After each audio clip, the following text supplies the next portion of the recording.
Halo guys, jumpa lagi di Kartapati Channel. Kita masuk ke pembahasan sektor rumah sakit ya. Ini nanti ada 4 emiten yang kita bahas. Yang pertama ini ada Siloam. Hari ini naik 0,4% di 2380. Terus untuk stock saya rasa masih golden cross ya. Untuk MACD-nya ini hampir dead cross ya guys ya untuk MACD-nya ya. Terus untuk weekly-nya kita lihat, weekly-nya ini golden cross ya untuk MACD-nya. Stock saya masuk area overbought ya. Oke, jadi untuk Siloam ini udah ini berada dalam ini ya guys ya, dalam pola uptrend channel guys ya, terlihat ya ini ya, dalam pola uptrend channel. Setelah dia sebelumnya dia breakdown ya dari break up dari descending triangle. Nah, ini di area upper line ya dari uptrend channel. Jadi saya pikir mending take profit dulu ya kalau ini ya pegang barang ya guys, cenderung nanti saya pikir dalam satu pekan ke depan sih akan cenderung untuk ditekan ya guys ya, ditekan ke bawah ya guys ya nanti, tapi cuman masih dalam periode uptrend channel, jadi mendingan sih exit sekarang ya, nunggu nanti buyback lagi saat dia menyentuh level lower line dari uptrend channel ini.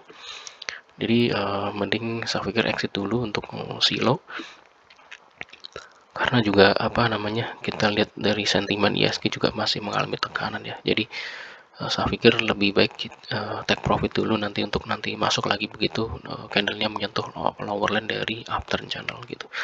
Karena ini trennya sih ke depan masih cenderung untuk dia masih mengalami kenaikan ya guys untuk saham Silo gitu.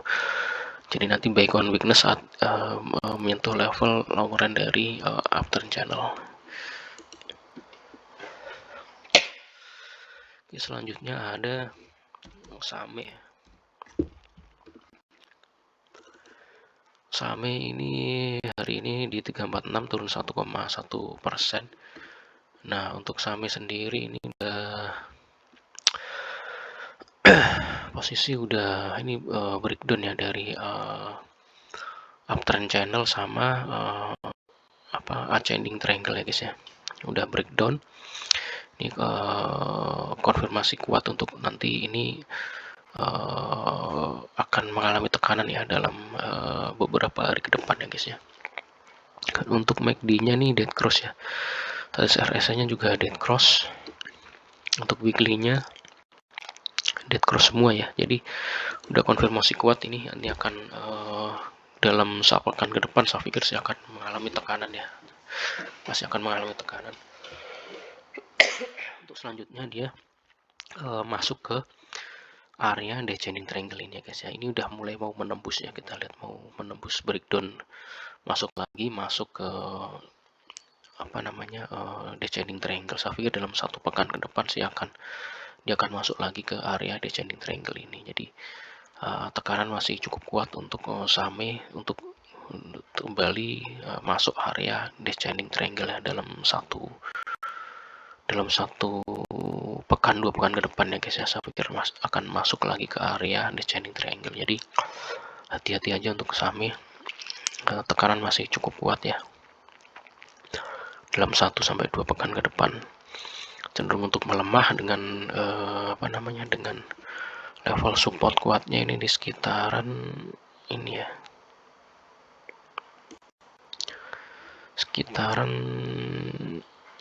ini support kuat cuma 346 ya, support kuatnya saya pikir akan ditembus ini 346 ini, akan di breakdown masuk lagi ke bawah ya, jadi masuk lagi ke area descending triangle gitu dalam 1 sampai 2 pekan depan. Saya pikir sih nunggu aja ya guys, kalau saya sih tunggu di 316 kalau mau masuk di lower dari descending triangle, itu lebih aman ya 316 itu saya pikir itu. Oke, jadi Same masih tertekan ya 1 sampai 2 pekan ke depan, jadi hati-hati aja. Selanjutnya ada Hill.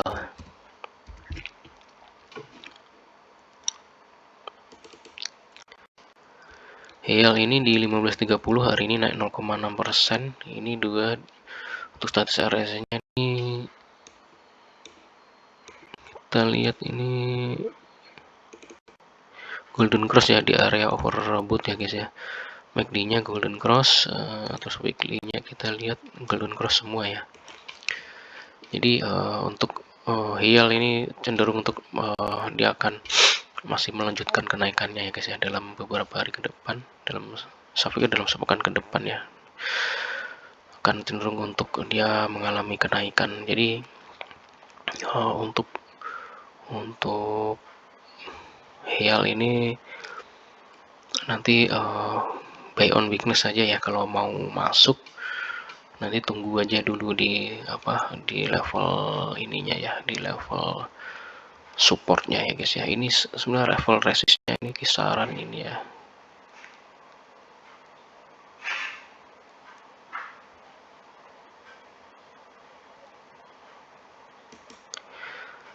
di 1545 guys ya, level resistnya itu. Jadi untuk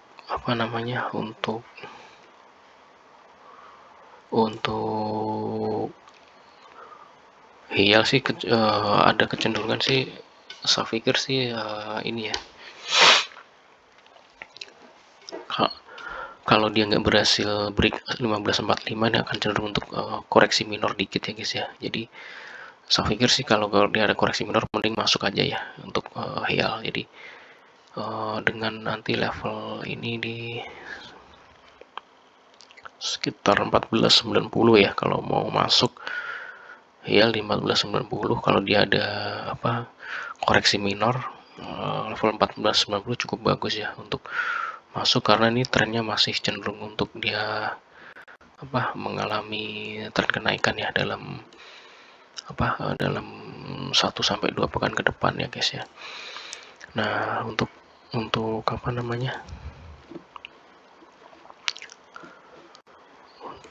HEYAL ini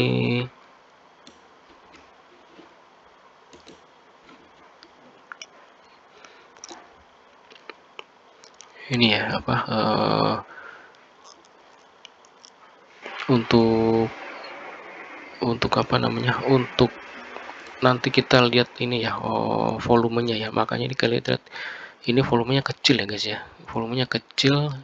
Saya pikir nggak akan dalam dalam 2-3 hari ini, saya pikir sih nggak akan break up ya di 1545 ini, karena ini volumenya terlihat lagi kecil ya guys ya, terlihat kecil sih. Jadi kecenderungan sih akan ada ini minor ya, koreksi minor. Nah, kalau ada koreksi minor, saran saya sih tunggu aja di 1490 ya kalau untuk masuk ya guys ya. Gitu. Jadi karena karena volumenya tidak mendukung, saya pikir sih akan ada koreksi minor di nanti akan tertekan sampai di 1490. Jadi antri aja di 1490 guys untuk buy on weakness ya. Karena ini kita nggak bisa tunggu misalkan terlalu jauh ke bawah ya guys kalau untuk membeli ya, karena ini trennya masih tren naik. Jadi begitu dia ada rebound koreksi minor, ada kesempatan masuk, kita masuk aja, nggak usah tunggu terlalu dalam, kecuali dia trennya dalam downtrend channel. Karena ini trennya dalam tren naik, jadi nggak usah nunggu terlalu banyak turunnya baru masuk, enggak ya. Jadi kita tunggu di level support paling dekatnya aja, di sekitar di 1490 untuk kalau mau melakukan pembelian gitu. Tuh. Jadi nanti tetap perhatikan volume ya, volume transaksi. Kalau misalkan dia break, benar-benar break di 1545 dengan volume besar, kemudian besar sih dia akan terbang lagi ke atas ya. Cuman kalau lihat ini yang historis ini ini masih kecil ya, dia nggak, saya pikir sih dalam 2-3 hari ini nggak akan di break up ya untuk level 1545. Nah, cenderung untuk dia akan koreksi minor gitu. Oke, selanjutnya ada Mika ya. Dimana untuk Mika ini di 2740 hari ini turun 1,4%. Nah, ini masih dalam pola uptrend channel ya guys ya. dalam pola uptrend channel. Saya pikir dalam untuk dalam 1-2 poin ke depan akan cenderung untuk masih akan melanjutkan kenaikannya ya untuk Mika. Nah, untuk Mika ini berada di lower line ya dari uptrend channel, jadi kesempatan untuk masuk saya pikir untuk Mika di 2740, 2750 level bagus saya pikir ya. Jadi saya pikir nanti dalam beberapa hari ke depan cenderung untuk akan ada rebound minor ya guys ya. Karena dari rebound minor jadi kesempatan untuk nanti exit dulu. Untuk stochastic RSI-nya nih dead cross, weekly-nya ini MACD-nya nih hampir dead cross juga. Untuk daily-nya, weekly kita lihat weekly golden ya stochastic RSI-nya, MACD-nya nih maxi golden cuman hampir dead cross ya guys ya ini. Oke, jadi saya pikir untuk Mika ini dia akan dalam time frame 2 pekan ke depan masih cenderung untuk dia akan menguat ya, mengikuti pola dari uptrend channel ini. Dan juga ini sebenarnya pola ini ya ascending triangle ya guys ya, ini dalam time frame yang pendek ya gitu. Jadi saya pikir ini cukup kuat ini dalam area uptrend channel sama ascending triangle. Jadi ini cukup kuat untuk saya pikir dalam 2 bulan ke depan akan masih trennya masih cenderung untuk naik ya untuk Mika sendiri ya. Nah, ini level paling bagus 2740 untuk masuk, nanti exit ya pas saat di 2850 ya sebagai level resistnya ya guys ya gitu. Karena ini trennya masih naik ya guys. Jadi kita untuk jualnya bisa di level resistnya gitu ya, resist dari ascending triangle ya guys ya. Sebenarnya bisa sih sampai di upper line ini ya targetnya ya, kalau target upper line dari uptrend channel ini. Cuman saya pikir sih karena IHSG-nya ini minus, jadi nggak usah terlalu tinggi-tinggi sampai nunggu upper line ya sebagai target jualnya ya guys ya. Jadi saya pikir di upper line dari ascending triangle ini sudah cukup ya kalau untuk exit, yang nggak usah nunggu upper line dari uptrend channel ini terlalu jauh ya. Kecuali misalkan ISG-nya nih plus, itu nggak apa-apa untuk targetnya sampai upper line dari uptrend channel gitu. Untuk exitnya ya, take profitnya. Oke guys, saya pikir itu ya untuk sektor rumah sakit. Terima kasih atas support dan perhatiannya. Selamat siang dan sampai jumpa.